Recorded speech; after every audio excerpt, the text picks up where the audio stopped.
Just a reminder to turn off your cell phones. They don't point at me. I call the meeting to order. I'd like to welcome everyone. It's Tuesday, October 27th, 2015. We have a special Board of Education meeting tonight. Sue has the, would you please call the roll? William Baumgart. Here. Barbara Brezink. Here. Steve Edlin. Here. Ellen Langell. Here. Patricia Madden. Here. Patrick McCaffrey. Here. Kurt O'Brien. Here.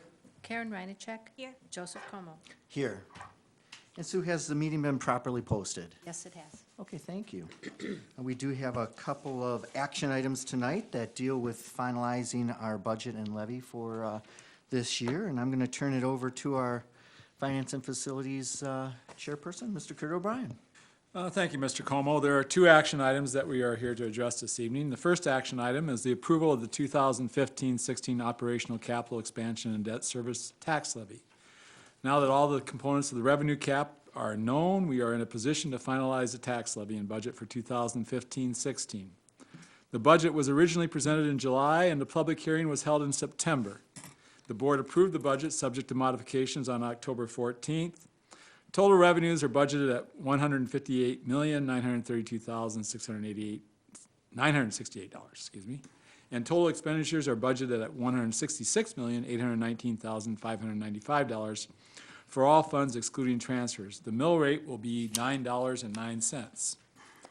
I move to approve the tax levy for the district in the amount of $80,482,167 for operational purposes, including $1,291,407 for the capital expansion fund and $878,673 for the debt service fund. I so move. Is there a second? Seconded by Mr. McCaffrey. Discussion? All right, Sue, please call the roll. Barbara Brezink. Aye. William Baumgart. Aye. Patrick McCaffrey. Aye. Karen Reinacek. Aye. Kurt O'Brien. Aye. Ellen Langell. Aye. Steve Edlin. No. Patricia Madden. Aye. Joseph Como. Aye. Passes 8-1, Sue. The second item this evening is the approval of the 2015-2016 budget.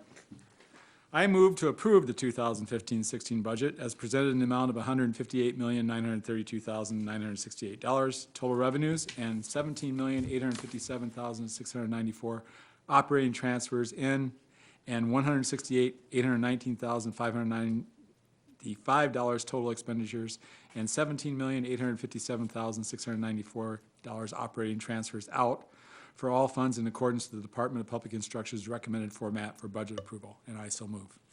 Second. Seconded by Mr. McCaffrey. Point of order, if I could. Yes. I don't know if it's my eyes, and it could be. But you said 168, and I see 166.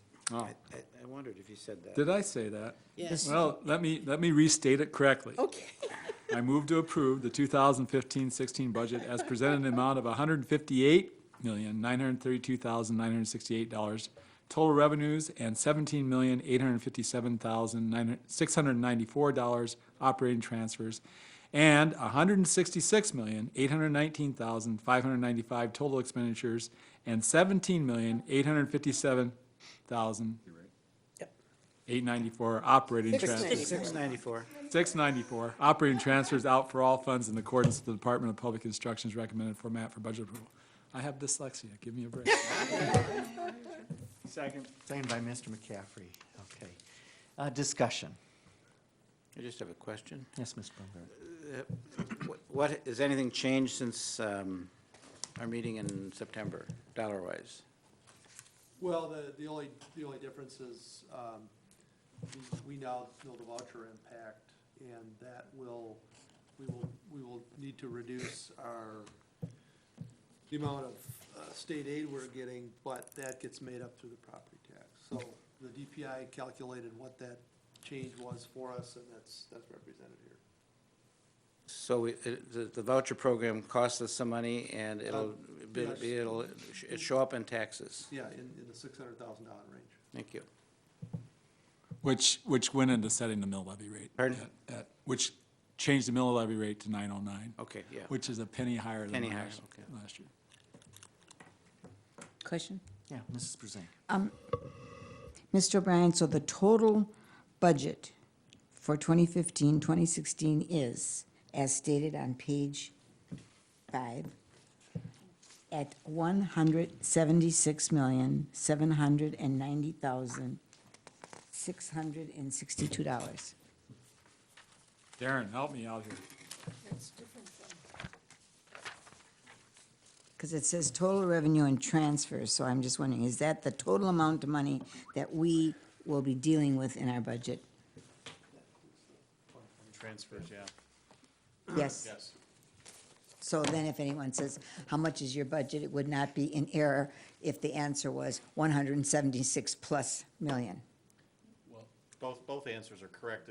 The transfers of accounting, Yes, no money actually, Okay, exchanging so hands. which is, But total expenditures, if you were to look at our financials at the end of, next fall's audit, it would reference the number you're looking at. then what's the 158 plus above that? That's the total money, That's the, excluding the transfers? the transfers. Okay. If you add the transfers together and Yeah. that number together, you should come up with the number you have there. Okay, so 176 million is the total budget. Including the transfers. Thank you.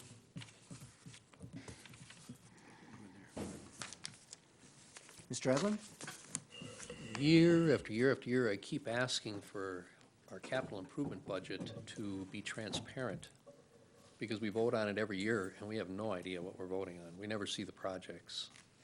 And we're going into another budget year, and we're levying a dollar amount, and we have no idea what we're voting on. So I just wanted to make that note. Thank you. Just to answer that, I mean, we did change business managers this year, and I think both the business manager and the superintendent will be doing a comprehensive long-term plan, but in conjunction to that would be a review of the short-term plan. So I'm sure that project list will be refined as the year goes on, just like it is every year. It's not a fixed list. Mr. Edlin? Again, I'm going over past history and not saying that this is a recent thing. I'm saying this has been an ongoing thing that has not been addressed. And I've been asking for it for years to address it, and I'm glad that we're, again, saying we're gonna do it again, but we're voting on a budget for an account that is supposed to have a separate checking account. Checks are only supposed to be written from a special account for Fund 41. And yet, we don't even have a budget that the checks are supposed to be written from that account. So, Darren, I mean, technically, we can transfer in that account. Does it have to stay in Fund 41? We choose to fund Fund 41, Yeah, right? Fund 41's different. You can't transfer into it. You have to levy into it. It's per DPI's rules. That's where all this is drafted.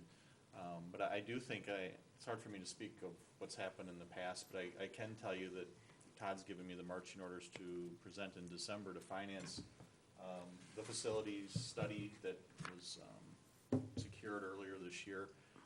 So I do think those conversations will move forward. I know it doesn't maybe answer your question tonight, but I think going forward, we can, address all those issues in a good, solid manner. Dr. Langell? Thank you.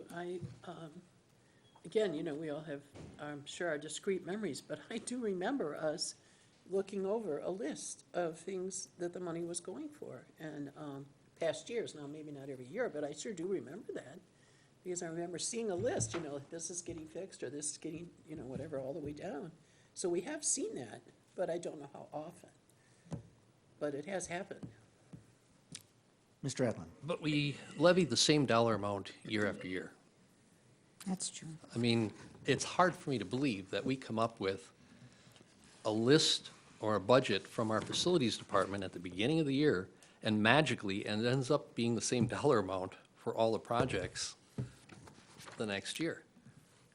Well, It's- the projects are cut off to get that dollar amount. I mean, do we have a lot more projects? Yes, and you'll see that in December with that 5-year plan. It'll be a pretty staggering number, but, we build the projects around the budget amount. It's fair to say that We have set a certain dollar amount that's been flat for a number of years. We've actually increased that quite a bit over time. We It did. used to be We did. $500,000 less. We have seen those lists that have come forth at FNF, and it's also fair to say that we haven't seen a comprehensive plan too. And that is in, as Mr. Gray was saying and Darren was saying, that is coming in December or January at FNF. I'd like to so. say November, I don't want to put Darren on the spot, but I think it could be close enough to even have a draft at the November FNF. If that materializes, that's great. Okay. Mr. O'Brien? And you might recall earlier in the summer when there was a discussion about a sudden transfer of dollars into the maintenance fund that we put a stop to because we weren't asked to review what that transfer was for. So it's not like we just let money flow in and out without expecting to be able to know how and why it's being spent for what. I would say our maintenance budget has been underfunded. And, I mean, we're gonna have a list of projects that, are gonna be hard to cover, that will show up, but they'll be covered year to year based on funds available. So, Mr. Edlin? Our maintenance budget is covered under Fund 10. Our capital improvement budgets is Fund 41, and that's money that we set aside every year for specific projects. And that $500,000 increase came about because I had noticed early on in my office holding position that we had been taking money out of the capital improvement budget for Fund 10 expenditures. And that was something that kind of surprised me because the auditors should have caught that. And this isn't something that happened just one year. This had a long history of this going on. So that's why I'm a big fan of seeing what the dollars are going to be allocated for. Do we actually go out and get prices on projects ahead of time so that we know how much we're voting for to set the money aside for? I'm not comfortable that we are, because I've never seen that. We're doing it again right now. We don't have a list in front of us showing what the projects are, but we're approving $1.4 million.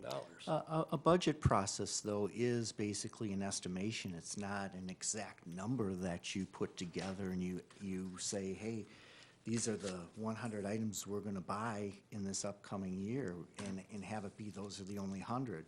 A budget is an estimate in the beginning of the year made on a best guess by the people who actually implement the stuff where the rubber meets the road. We collect that information from people who are intimately involved and knowledgeable in those areas, and there's a process that we go through to get the numbers that are put in the budget. And it's a pretty thorough process, but it's like any other organization, private or non-for-profit, that a budget is a best estimate as to what you're gonna need to spend for the next year. Mr. Edlin? That is an ongoing maintenance budget, and we have personnel costs associated with that that are pretty calculable.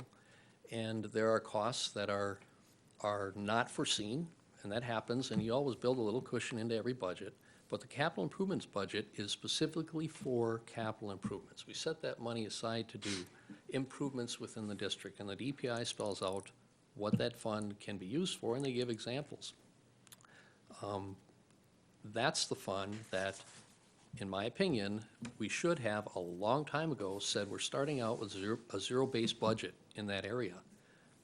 We're going to come up with the costs of doing those capital improvement projects based on estimates from contractors, and here's how much money we're going to be setting aside in that budget every year.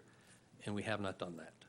And again, That work is done at the facilities department, but why they have not turned that into a report, I can't speak for Darren's predecessor, but that is something that I think with this new comprehensive plan, we'll be able to do. And then again, it's gonna come in a draft form, so that if the board decides, well, there's some items that they don't think are priority, they can push those back a few years and bring some other plans forward.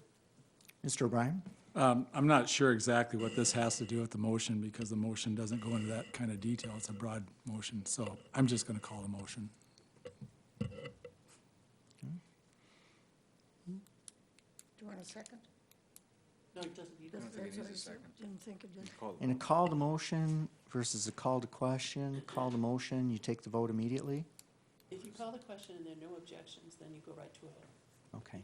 Well, there was a call to motion. Is there a difference? Question, in which case that motion has to be approved. Okay. So Yeah. Kurt said call to motion. He meant call the question. Is that what you meant? Well, I meant call the question or move the we're trying to move it to the vote, so. Call the Yeah, then you question. call the question. Okay. Call the question? Okay. And then the next step is, any objections, right? And if there isn't, we can call the vote. Okay, Sue, please take the roll call. Steve Edlin, No. Karen Reinacek, Yes. Barbara Brezink, Yes. Patrick McCaffrey. Aye. Patricia Madden. Aye. William Baumgart. Aye. Kurt O'Brien. Aye. Ellen Langell. Aye. Joseph Como. Aye. Passes 8-1, Sue. Thank you, Mr. Chairman. And those are the only items that we had for tonight's meeting. So we stand dismissed. Thank you for being here.